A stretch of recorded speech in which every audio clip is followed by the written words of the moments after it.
Salut à tous, c'est de nouveau Blixo et on se retrouve pour mon second tutoriel sur Cinema 4D. Alors aujourd'hui je vais voir un truc avec le module Throsy, une explosion de texte avec Throsy. Donc c'est un module externe, donc il faut le télécharger. Donc pour ce faire il faut aller donc sur Google et vous notez dans la barre Nitro 4D.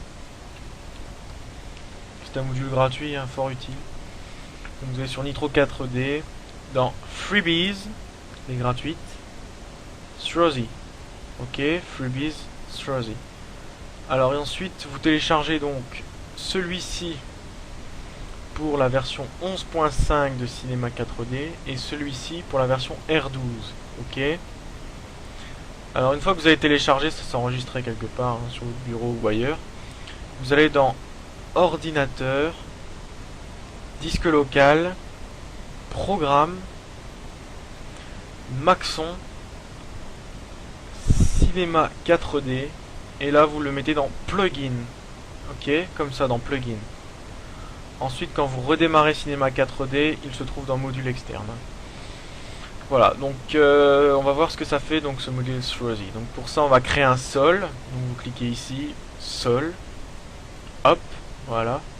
Qu'on va texturer. Donc pour ce faire, on clique en bas là dans les matériaux.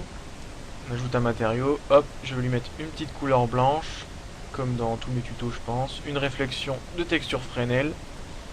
Oups. Voilà, hein, donc d'accord, donc couleur blanche et réflexion, moi je mets texture Fresnel, mais ça c'est selon vos envies. Voilà. Alors ensuite, ce sol, on va le texturer pour éviter que les débris ne passent à travers du sol, d'accord. Donc pour ce faire, on clique dessus, on fait un clic droit. Sur la version R12, on va dans propriété dynamique.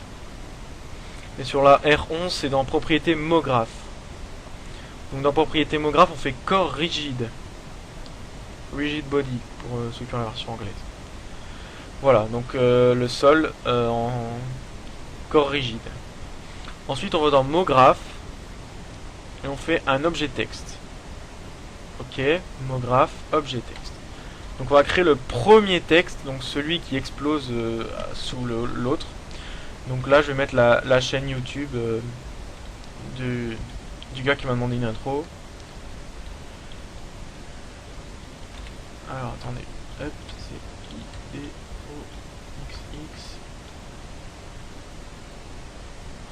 Voilà, ça doit être ça, je pense. Zidox, ouais, c'est un truc ainsi. YouTube, mince, je me suis trompé, excusez-moi. youtube.com/user/Zidox. Voilà. Donc là, vous pouvez changer la police. Hein. Personnellement, moi je vais mettre un truc sympa, hein, Mario Bros comme ça. Hop, voilà. J'ai fait voir précédemment où vous pouvez télécharger des polices dans mon tutoriel précédent. Hop. Voilà. Donc ça fait assez sympa, vous voyez, c'est pas trop mal. Hop. Donc ce texte, je vais lui ajouter une texture, donc couleur.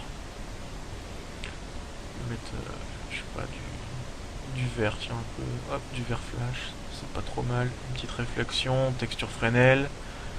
Comme d'habitude, hein. Enfin, ça c'est selon vos envies, encore une fois. Voilà. Alors ensuite, on va cliquer sur le texte et on va lui ajouter un module, le module Throsy. Donc pour ça, donc vous cliquez sur le texte, module externe, Throsy. Voilà. Donc là, il vous demande en combien de parties, en 2 pièces, vous voulez casser chaque lettre. Donc là, je vais laisser en 2 parce que c'est quand même un grand texte et sinon le processeur va travailler très longtemps. Au plus vous mettez de fragments, au plus le rendu va être long. Hein. Si vous en mettez 10 ou 50, le rendu sera 5 fois plus long avec 50. Break now. Voilà. Donc là, vous voyez le pros qui travaille, il casse chaque lettre en 2 parties. Voilà. Donc ça, c'est selon votre processeur. Hein. Moi là, ça va, c'est assez rapide parce que j'ai mis que 2 pièces, mais quand c'est 5, c'est un peu plus dur. Voilà, donc vous avez ici tout un grand truc ici qui s'est affiché. Et donc ça, c'est tous vos fragments de pièces. Donc vous faites un grand carré autour des corps rigides qui sont apparus ici. Et à dynamique, à déclencher au lieu de immédiatement, vous mettez sur collision. Ok. Dynamique, au lieu de immédiatement à déclencher, au lieu de immédiatement, vous mettez sur collision. Voilà. Alors ici il y a plein de textures intérieures qui sont apparues, mais bon je vais pas en mettre parce que ça va être trop long pour le tuto. Mais ça, vous pouvez le faire, hein. Ça fait que par exemple ce sera vert et les fragments à l'intérieur seront par exemple rouges. Voilà. Voilà, donc ensuite je vais ajouter un deuxième texte, donc mot graphe, objet texte, objet, là je vais marquer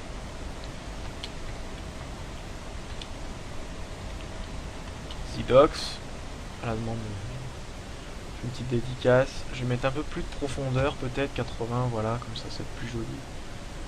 Un peu de, une police, c'est spécial.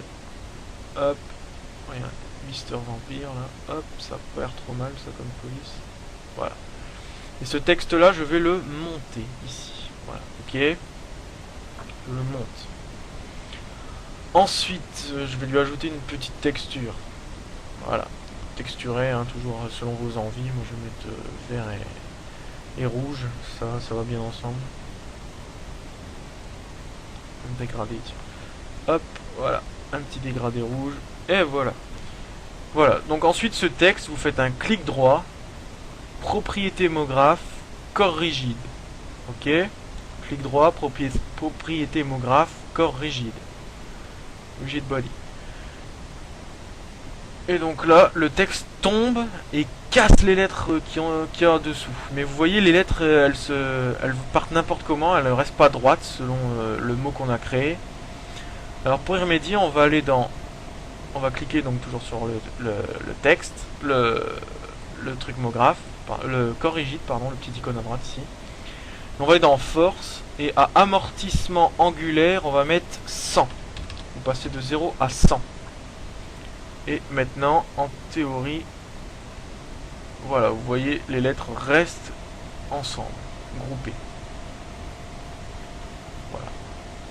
Donc on voit bien le mot qui reste bien complet. Donc ça, voilà, c'est fait, c'est pas trop mal, ça me plaît bien. Donc maintenant, il ne reste plus qu'à rajouter la lumière, la caméra, et ce sera magnifique. Alors je vais mettre deux lumières, moi, parce que j'aime bien avoir une lumière derrière qui fait une couleur en plus. Alors donc, je vais la reculer, vous voyez, vous faites comme ceci si vous voulez une lumière en couleur. Vous mettez ici, vous cliquez là, pour le faire qu'on puisse faire une rotation. Vous maintenez la touche Maj enfoncée, et vous tournez, comme ça, au lieu de tourner de 1 degré en 1 degré, ça va tourner de 5 en 5 avec la touche Maj, d'accord? Excusez-moi.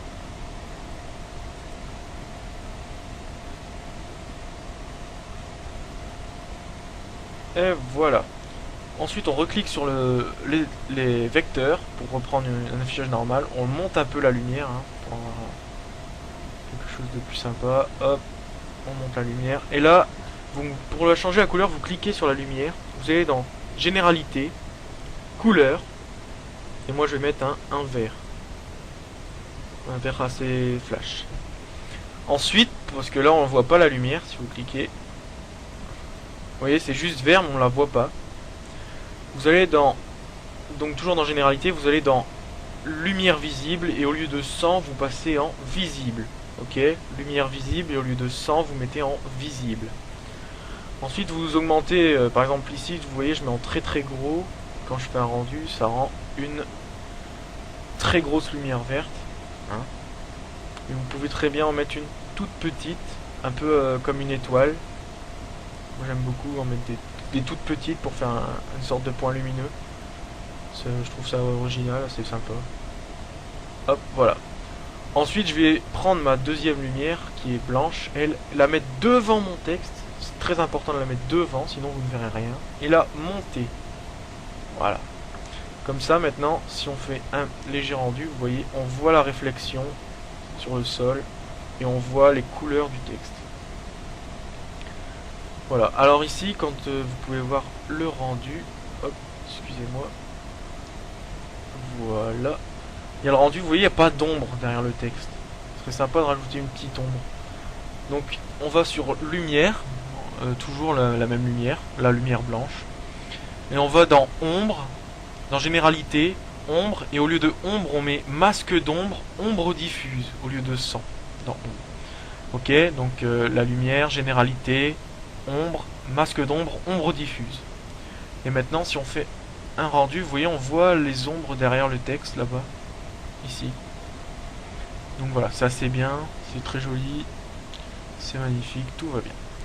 Alors maintenant que ça a été fait, on va rajouter une petite caméra hein, pour faire un joli texte. Mais avant, je vais augmenter la timeline parce que là, elle est à 90 F, donc ça fait environ 5 secondes, un truc comme ça.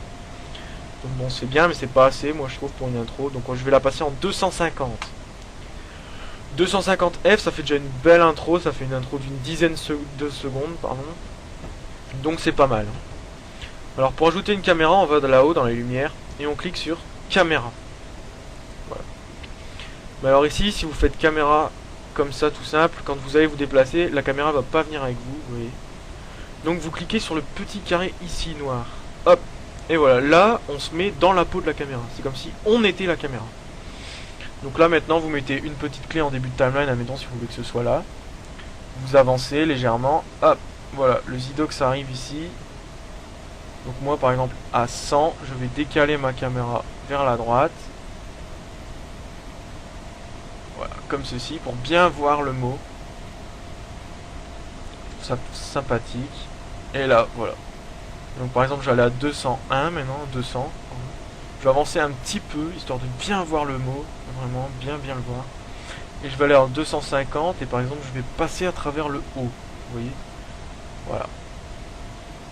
Comme ça fait une avancée sympa sur une intro, c'est très joli je trouve. Et hop, vous remettez une petite clé. Donc maintenant on va regarder ce que ça donne en gros. Voilà, on voit le texte qui descend et qui explose bien toutes les parties.